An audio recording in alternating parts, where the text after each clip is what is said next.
మనం ఇప్పుడు భద్రాద్రి కొత్తగూడెము సుంచుపల్లి మండలము ఏదైతే తహసీల్దార్ ఆఫీస్ ఉందో సుంచుపల్లి తహసీల్దార్ ఆఫీస్ దాని ఎదురుగా మనం ఉన్నాము.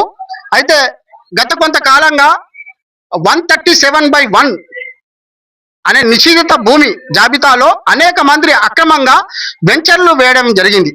అయితే దాని పూర్తి వివరాలు మనం తీసుకొని వచ్చినాము.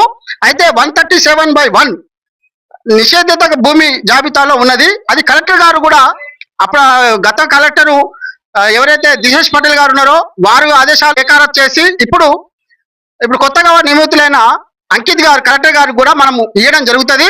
అయితే ముఖ్యంగా ఏంటంటే ఈ భూమి నిషేధిత జాబితాలో ఉన్నది. అంటే ఇది ప్రభుత్వ భూమి.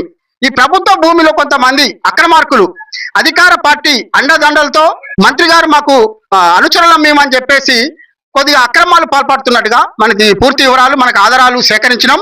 అయితే ఇక్కడ సర్వే నెంబరు ఇక్కడ చూడండి, సర్వే నెంబరు 137/1 లో మొత్తం కూడా ఏదైతే గవర్నమెంట్ భూమి ఎంత ఉంది, అక్కడ పట్టేదారులు ఎంతమంది అనేది పూర్తి ఆధారాలు మనం తీసుకొచ్చినాం. వాళ్ళ పేర్లు 70లో లేదు, 80లో ఉండదు, 90లో ఉండదు, 2000 ఉండదు, 2010 ఉండదు, 2011లో 12లో ఎవడో ఎక్కిస్తాడు.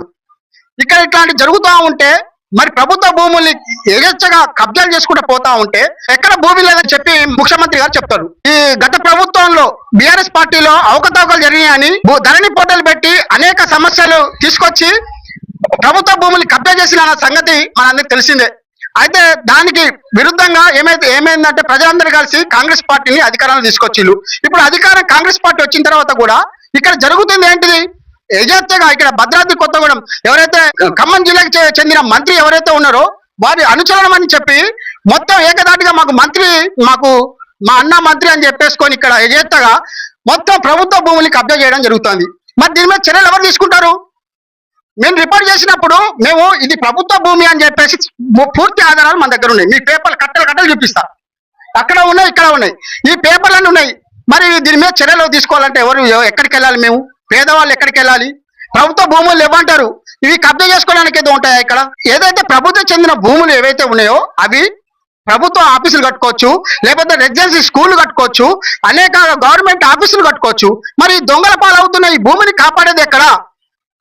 గత కలెక్టర్ ఎవరైతే అనుదీప్ శెట్టి కాడ నుంచి, ప్రియాంకల మేడం కాడ నుంచి, దిశేష్ పటేల్ గారి నుంచి ఇది ఎక్కడికక్కడ కలెక్టర్లు వస్తున్నారు పోతున్నారు తప్ప ఈ వీటి మీద చర్యలు తీసుకున్నట్టు ఎవరని చెప్పేసి ఇక్కడ ప్రజలు ఆవేదన చెందడం జరుగుతుంది. ముఖ్యంగా నేను ఒకటే చెప్తున్నా, ఇక్కడ తహసీల్దార్ ఎవరైతే ఇదివరకు చేసిన కృష్ణ గారు కానీ ఇప్పుడు వచ్చిన నారాసారే కానీ మేము చెప్తున్నాం, ఎవరైతే ప్రభుత్వ భూమిని ఆక్రమించిందో వాళ్ళని తక్షణమే అక్కడ బోర్డులు పాతి వాళ్ళ మీద చర్యలు తీసుకోవాలని చెప్పేసి ఇక్కడ స్థానిక ప్రజలు మరి కోరడం జరుగుతుంది.